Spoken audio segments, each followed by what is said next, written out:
Right guys, hello. So I'm going to do a video to try and help you understand EmuVR. Well, more to the point, the light gun side of things. I don't need to do a hold your hand walkthrough installation tutorial, mostly because the written wiki, the written guide, is incredibly good anyway. Other people have done video guides on YouTube already that are very, very good. However, when they made those videos, light guns were not a thing. So people have seen the videos I've done, said, oh, that's pretty cool. I'm having trouble with light guns. Could you do a guide to help us out? So that's why I'm doing the video. We'll cover some general stuff to help out people new to the software, but we're really going to focus on getting the light guns working because you need to do things a little bit differently than you might think from reading the wiki. So I'm not going to tell you what software is. You should know. That's why you're watching this video. But you should be aware they don't supply the games. They don't supply the media. If you want to change the labels on the games, you need to bring that stuff yourself. So don't ask me for the games. Don't ask on the Discord channel. It won't end well for you. So now we've got that out of the way, you do need to get your hands on the software. You won't find it on their website. We'll put links in the description to help you along. But we need to go to this emuvr.net/beta page, and we need to email the developer, beta@emuvr.net. Just to point out, that's not me. I'm not the developer. You can mention my name. You can say, well, I've seen Hono's videos. This software looks really cool. I'd love to try it out. And he'll get back to you. Might be a few hours, might be a couple of days. But mentioning me is not necessary, but what is necessary is to have an account with Discord. That's other software that lets you be part of all these communities. So the reply you'll get will be an invitation to join Discord. So make sure you're ready for that invitation and you've got an account. That's absolutely free to do, and EmuVR is free as well. So we might as well head into Discord so you can see what we're talking about. So to the left, there's all these communities I'm a part of. There's New Retro Arcade Neon. Done videos on that. Kind of similar software. They both use RetroArch to play these games in the background. But if you wanted help setting that up to do your own virtual reality arcade, there's a community there to help you. We want to do EmuVR, so we'll come here and we've got a download channel. So we can see EMU version 1.07. So it could be version 2 by the time you watch this video, and there could be all sorts of amazing features I'm not aware of because I can't see into the future. What's important about 1.0.7 is it's got lots of fixes to do with light gun games. You can see that in the change log. So I've done videos on light gun games. I did some of them just to show the developer some weirdness. So it says fixed not being able to reload in MAME. So I pointed that out to him. He went, oh, that's weird. Figured out what the problem was. And he pushed out a fix pretty quick. So that was a hot fix. And then the next patch, the next version of EmuVR, it's all fixed. So the software is just going to get better and better over time. So we need to keep this updated. We need to keep an eye on this channel. So as it gets better, we're going to keep grabbing the files from here. We've got the blue link there. That's the Google Drive. We'll click there to get the 7-zip file. So once 1.0.8 comes out, I'll come here, grab it to get the files. So that's how we get the software. We should point out there's a troubleshooting section. So you can come here, ask questions. When you're a bit more familiar with the software, you can answer questions and help people out. So you can see I've done that. Someone was asking about the Super Nintendo, the Lethal Enforcer game, which is a light gun game. He's struggling with it.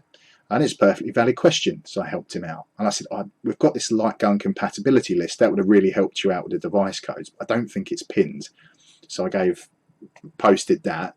So what do we mean about something being pinned? Well, there's a little pin icon at the top, pinned messages.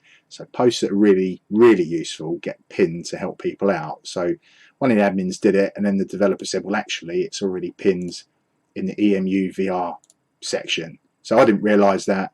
Long forgotten. To be fair, I'd bookmarked the spreadsheet because I've been working on it a while back. So we're pretty much done with Discord. What we want to do is read the manual. Can't stress this enough.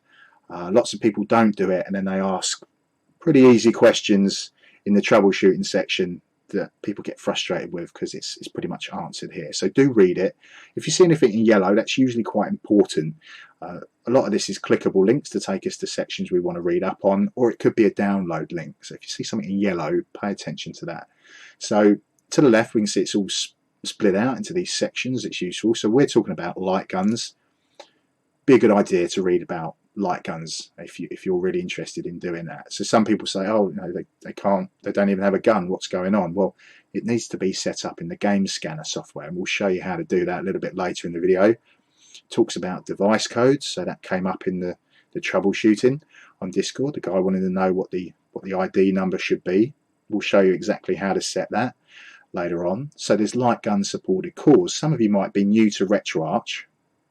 I would suggest you actually get familiar with RetroArch before you try to play around with EmuVR. It's up to you, but yeah, the gist of it is that is what allows the Geek Black magic. It's the software that lets our PC pretend to be systems from days gone by, emulate being a PlayStation, for example. So RetroArch has many cores, so system like the PlayStation could have 3 or 4 cores to emulate it. So we need to know which ones actually support the light gun feature if we want to do light gun games. So as an example, the NES, the Nintendo Entertainment System, I think by default EmuVR sets up the NES with the Nestopia core, which works great unless you want to do light gun games. It doesn't support light guns. We see we need FCEUMM. So we'll show you how to set this stuff up. But this is all here for reference, so you know which cores you should be using that definitely will work with light guns. So it's got a little note about arcade and MAME games. Yeah, they can be a little bit glitchy. A lot of them have been ported to home console. So Time Crisis is a MAME game, but it's on PlayStation. You've got House of the Dead 2. That plays much better on the Dreamcast. So I would say to you, if you're new, avoid MAME, avoid those arcade games. It gets very complicated very, very quickly, and you don't want to hit a wall. Do something easy like the home consoles and get some confidence, and then you can join the community and ask about doing some of the MAME games. So plenty more to read, and they even print out the instructions, those of you wonder what the buttons do. So give it a good read. We'll just go to the installation guide. I don't treat you guys like idiots, but I do realise sometimes watching a video it helps to have someone talk something through. So it says quick steps. It's really what they're trying to achieve in the guide. So we need to download and extract files. We need to copy some games into folders. We need to scan those games, download some RetroArch cores, and then we can play. So when it's worded like that, it seems quite easy. So they talk us through. We need the downloads, so we need EmuVR itself. Well, we've done that. We've been to the Discord server. We got the latest version available at the time. We need RetroArch. We need that software, and it must be 1.7.5.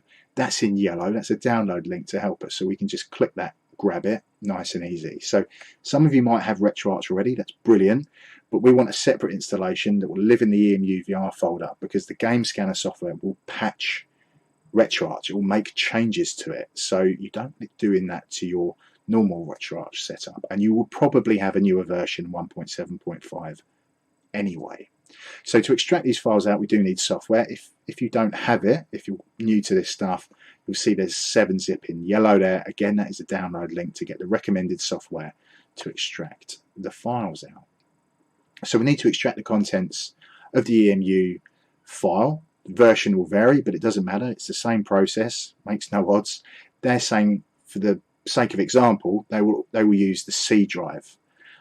I have it on my G drive. It doesn't really matter as long as you know where it is, so you can copy the games in there and get the RetroArch files in there, because that's the next step. Extract out RetroArch into the EmuVR RetroArch folder. It does say all the files go into that folder. Don't have RetroArch and then a RetroArch folder in there and then the RetroArch execute. That's not how it works. We'll show my folder structure in a minute so you can see exactly how it should look. So it says about copying your games over. So this is just to hammer home why it's important to read the manual.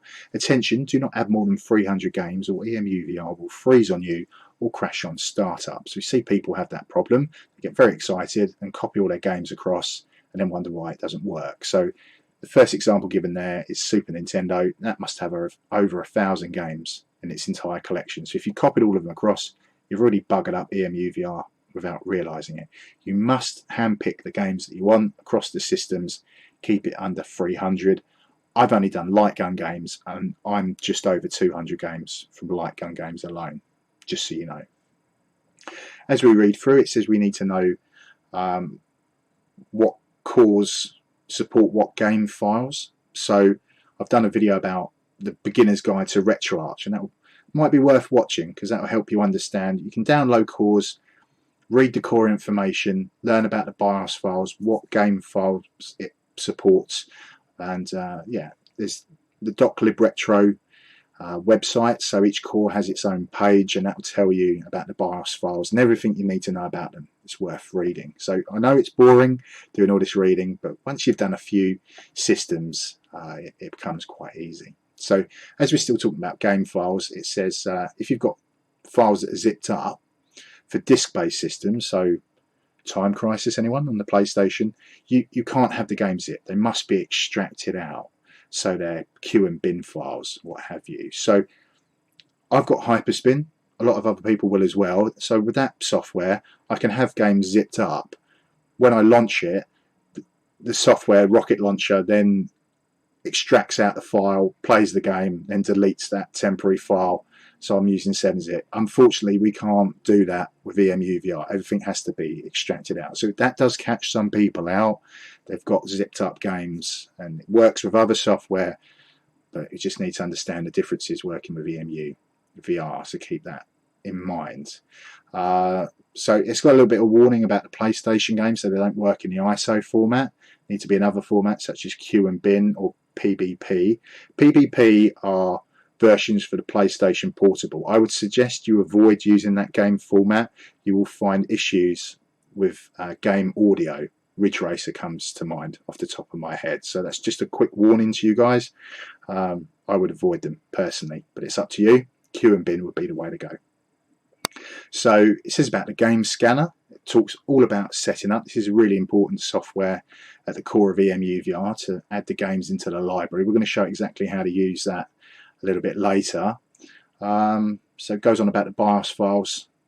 Files have to be named correctly. We'll show that now actually as we go into the folder structure of EmuVR. So I said I'd have it on my G drive. I've got this VR games folder. There's EmuVR. Let's have a look at the RetroArch folder first of all. So come to RetroArch and we can see there's the RetroArch execute. So I know I've done that right. It isn't RetroArch and then RetroArch again. We can just find this execute file. So that's important to find, because if you have issues, the developer will say to you, well, is your game working outside of EmuVR? So what he means by that is launch RetroArch here, and then when it loads up, you can go low content, point it to your game and play it and see what happens. If it doesn't work in RetroArch, it's not going to work in EmuVR. He needs to know if it's an issue with his software or he needs to help you with RetroArch. We can make changes in RetroArch, but if you make too many changes that bugger it up, this RetroArch CFG file, you can delete that. Next time you load RetroArch, it will just create a new default one and everything should be back to normal again. So that's worth keeping in mind. Here's the system folder. This is important because you need BIOS files. So don't ask me where to get them. Probably not a good idea to ask on Discord either. But Google is your friend. Some cores require them, some don't. So I've got a DC folder there. That's for the Dreamcast. So these are the Dreamcast BIOSes. I've got one in there for the Sammy Thomas Wave, the AW BIOS, the Sega Naomi 1 and 2. So quite a cool core that, Flycast, does Dreamcast, Sammy Thomas Wave and Sega Naomi, but it's kind of fussy where it wants the BIOS files, and BIOS files must be named a certain way. So I already mentioned, I did a video, it says you can go to core information and it will tell you what the BIOS files should be called and if it detects them or not, if it sees they're present or missing. So if you know what you're doing, it's not too bad. So we can see BIOS CDEJU, that's for the Mega CD, the European version, the Jap version, USA. The Mega Drive doesn't need a BIOS though, nor does the NES or the SNES. We've got PANA FZ10, that's for the Panasonic 3DO. Anything that says SCPH, they're all PlayStation 1 BIOSes. I don't have this packed out because I'm only worried about doing Lightgun games. So there might be other systems you want to emulate that need BIOS files you don't see on the screen. I have them, I just don't have them in this folder if I don't need them. So we'll come out of RetroArch. What's the next thing we should take a look at? So I'll just mention this, I'll put a link to it in the description, the AimTrack setup guide. This is actually for like a USB light gun. Now, we're not actually going to use it with EmuVR, but why it's handy is to do with the MAME games. At the very end of the manual, it mentions some setup steps for these MAME games. So some are a real pain in the arse. So we will show the compatibility list later. And I said you probably want to avoid MAME games, but I just thought this was worth mentioning. If you're struggling with some games, these tips might be of use to help you out. So we'll head back to the EmuVR folder. So let's deal with the games folder. So in the wiki, it will tell you, right, you want to do Lightgun games, you need to separate them from the normal games. So create a Lightgun folder. Now, I'd actually suggest you take it further than that, depending on the system. So let's do the PlayStation as an example. So you want to do Metal Gear Solid, you want to do Tomb Raider, you want to do Crash Bandicoot. Do a PlayStation folder. Call it PlayStation, call it PlayStation 1, whatever you want. Put the normal games in there. Now the wiki says do a PlayStation Lightgun folder, but there are two Lightguns.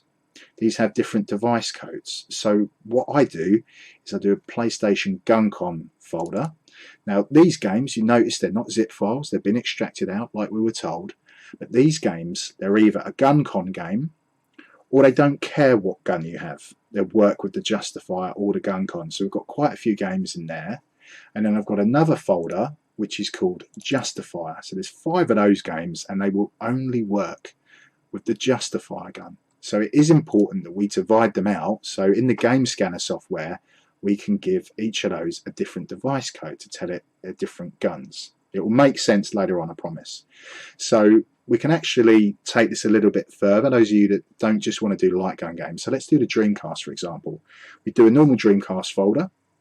So you can do Soul Calibur, Ikaruga, all those games you want to play, the normal games. It doesn't have more than one Lightgun, so we can just call it Dreamcast Lightgun, put the Lightgun games in there. But there is one game called Typing of the Dead. Now that's based off a Lightgun game, but you type to kill the zombies. You don't shoot them with a gun. Now that requires a keyboard peripheral, obviously, so we need to set that in the game scanner software. So a Dreamcast keyboard folder would probably make a good idea, and then we'll put Typing of the Dead in that folder. So another example, the Super Nintendo, so do a normal folder for Mario Kart, all the standard games. The SNES Lightgun, there are actually 2. So there's one game, that Lethal Enforcers, that uses its own gun, the Justifier. So I've got a Justifier folder for that. Just one game lives in there. There's another SNES Lightgun folder for all the other games.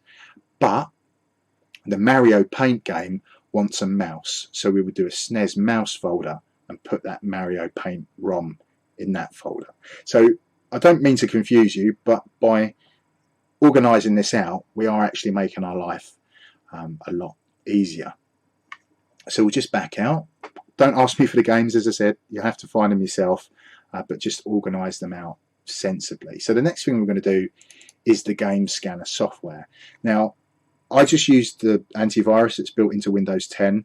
Lots of other people use other antivirus software, and it can cause no end of headaches. We do see questions about this, about files getting deleted, and that's your antivirus software doing that. So very good idea to exclude the EmuVR folder and certainly the game scanner from being scanned by your antivirus. Whatever it is, everybody uses different stuff. Now, what happens is because Game Scanner is going to patch and make changes to RetroArch, your antivirus will see that it's doing that and it will panic and it will go, oh, quarantine it, delete it, it's malicious. It's what's called a false positive. We know what it's doing, but the antivirus software really starts to panic. So that's why you need to exclude the software. The game scanner software we need to run every time we update the EmuVR version. As I said, it will make those changes to RetroArch for us. So once you load it up, obviously yours isn't going to be fully kitted out like mine. How to use it is all written out in the wiki. It's quite straightforward to understand. We have our content folder. That's where all those games are. We've got the subdirectories. It says attempt autofill. So when you click that, it's going to scan that folder. It'll see, oh, PlayStation, I know what that is. Sees N64, I know what that is. Seems Dreamcast, I know what that is. And it will try to fill it out for you best it can. Now, it might skip over a few folders it doesn't recognize, so we can add folders manually at the bottom there. So I just do it all manually because I find it easier. Maybe I'm a bit of a sadist. So we can see I've really just focused on the Lightgun games. So we see the folder, the media to basically say what the system is. Then there's the core, the RetroArch core we want to use. So as I said, we need to reference the wiki and that Lightgun section to make sure we're using a core that can use Lightguns. So the NES, if I can find it, so NES Lightgun, I have set that as FCEUMM. If it was just a normal NES folder, it would be set up with Nestopia, which is fine. We can see all of these other cores that have an arrow next to them. That means they haven't been downloaded yet. So I know my NES Lightgun is good. It's got the right core.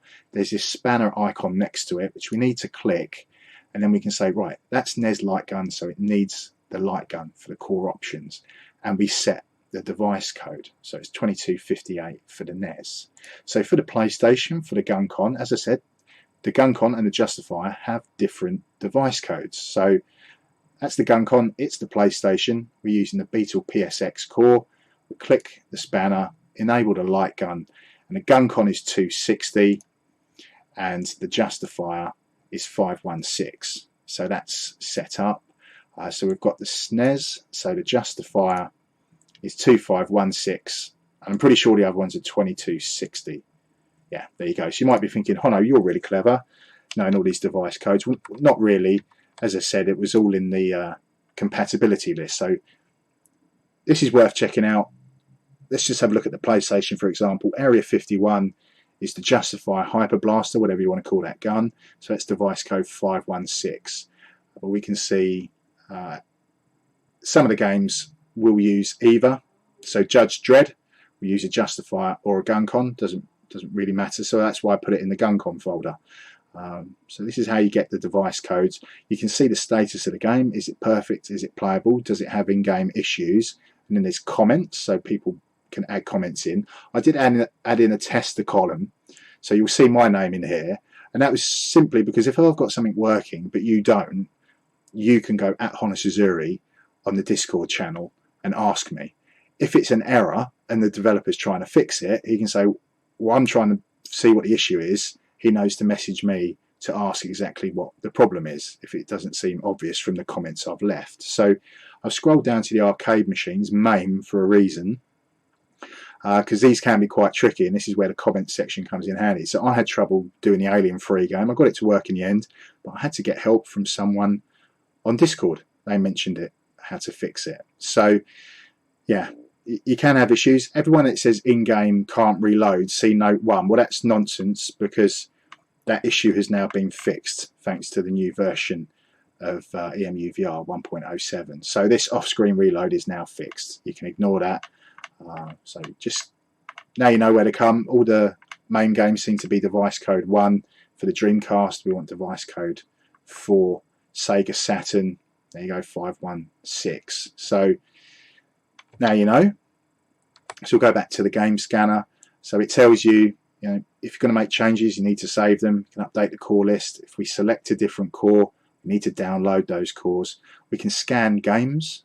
I'm not going to do that because I've got over 200 games. You'll be here a while, but you must do that for it to populate the playlist for EmuVR for your games that actually show in the software. So when you scan the games, although I've divided PlayStation out into 2 folders, when we're in the game, I push the menu button and both the GunCon and the Justifier will just show under PlayStation. They don't have different setups within the game.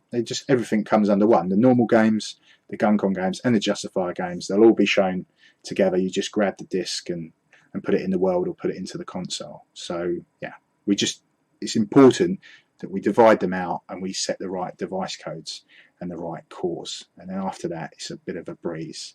So yeah, what else can we talk about? We'll finish off, we'll just touch on the custom folder. So posters, it has a text file for you to read. Copy all images from the posters examples folder into this folder, the posters folder. So what that does, gives you all these numbers. So when you load up the software, you'll see those posters on the wall with the numbers. So you can go, all right, well, number 5's on the door, number 20 is over my TV, that's above the bed, and you'll get an idea where you want to put your posters. So if you saw a Halloween special that I did, all of these posters for scary movies, I've renamed the image just to be the number where I want it to be in the room. So if I copy those into the posters folder, they'll show up on the wall. It's not rocket science, quite easy to do.